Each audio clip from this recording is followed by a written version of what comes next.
ديربي مدينة الضباب لندن بينتهي بفوز أرسنال على كريستال بالاس بصعوبة بالغة في مباراة شهدت أحداث مثيرة بدءا من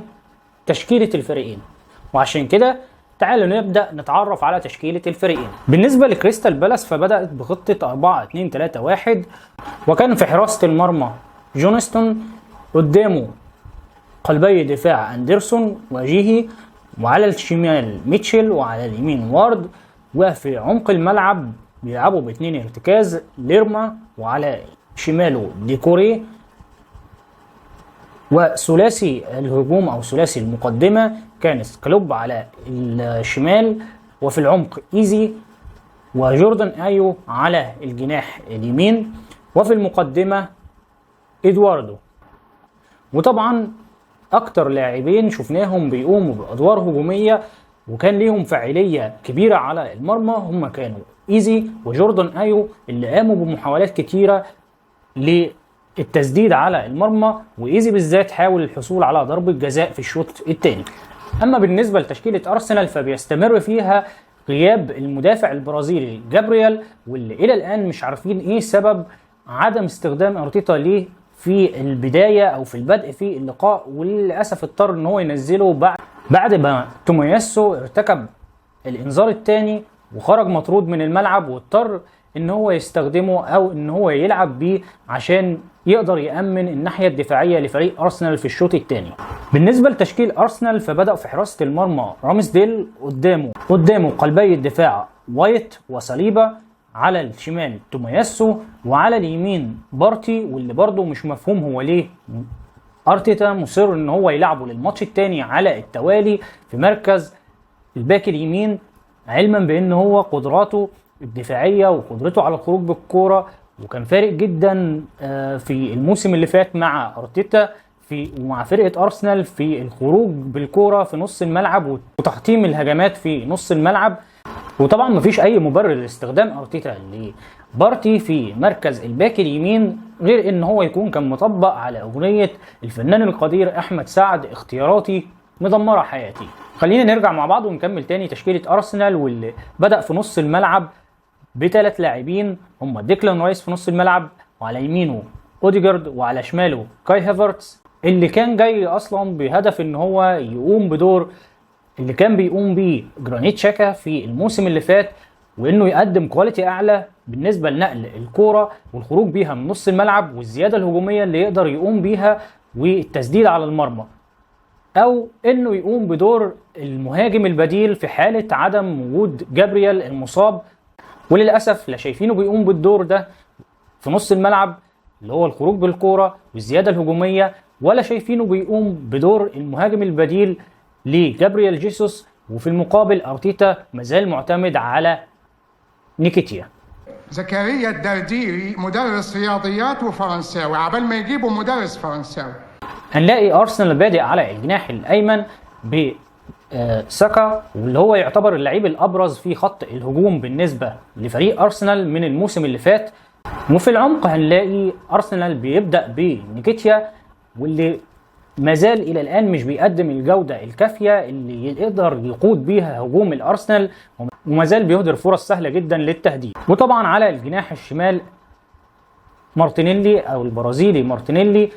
واللي قدم مباراة ما تعتبرش جيدة مقارنة بالمستوى المعهود ليه او المستوى اللي احنا معتادين عليه منه، لانه المعتاد بتاعه ان هو بيقدم مستويات كويسة، ولكن ماتش النهاردة ما قدمش الاداء المعتاد اللي هو اعتاد ان هو يقدمه، ولا قدم الكواليتي اللي هو عودنا عليه في الماتشات اللي فاتت طوال الموسم الماضي. دلوقتي يجي واحد من الجمهور يسأل ويقول لي الكرة فين؟ اهلا بيكم من جديد، انا احمد عبد المرضي، وده فيديو جديد من فيديوهات الكوره فين، والكوره المره دي في انجلترا. وفي حلقه النهارده او في فيديو النهارده هنتكلم عن الديربي اللندني اللي حصل منذ ساعات قليله ما بين كريستال بالاس وارسنال. زي ما قلنا في المقدمه الديربي كان مثير وشهد احداث مثيره جدا، ضاع فيه كميه فرص كتيره من الطرفين. ارسنال حصل فيه على ضربة جزاء قدر يسجل منها عن طريق اوديجارد، في المقابل كريستال بالاس حاول الحصول على ضربة جزاء عن طريق ايزي، ولكن لم تحتسب له ركله جزاء بعد مراجعه الفار، وارسنال طرد منه تومياسو. كمان شاهدنا في هذا اللقاء عودة جابرييل إلى التشكيل، أو ظهور جابرييل للتشكيل، ولكن هو ظهور اضطراري لأن تومياسو بعد ما اتطرد ابتدى أرتيتا يحاول يأمن دفاعه مرة تانية أو يعيد التوازن لدفاعه، فاضطر إن هو يسحب لاعب من نص الملعب ويرجع ينزل جابرييل عشان يقدر يأمن الخط الدفاعي بشكل أفضل، ويبدأ ينسحب أرسنال في الدقائق الأخيرة من اللقاء للخط الخلفي. ده بشكل سريع كان الملخص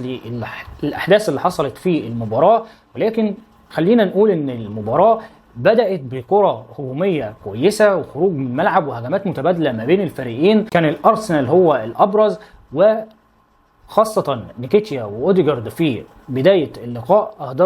أهدروا 3 فرص كانت ممكن تخلص على نتيجة اللقاء في الشوط الأول على الأقل 3-0 لأرسنال. نيكيتيا في الشوط الأول بداية من دقيقة 29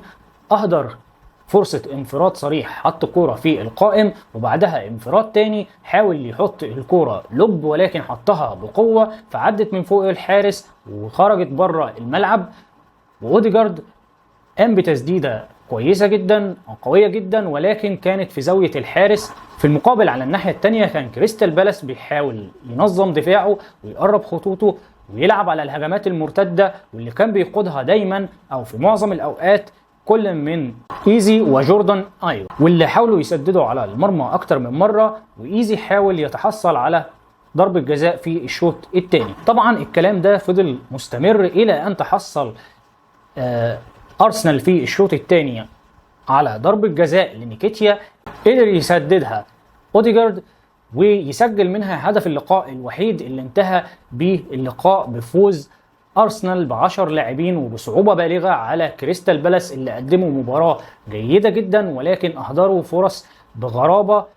وكان عندهم مشكلة في الإنهاء أو في إنهاء الهجمات. وطبعا من بعد حالة الطرد اللي حصلت لتومياسو بدأ كريستال بالاس يضغط أكتر ويحط الضغط على أرسنال، وأرسنال ابتدى يدافع بقوة،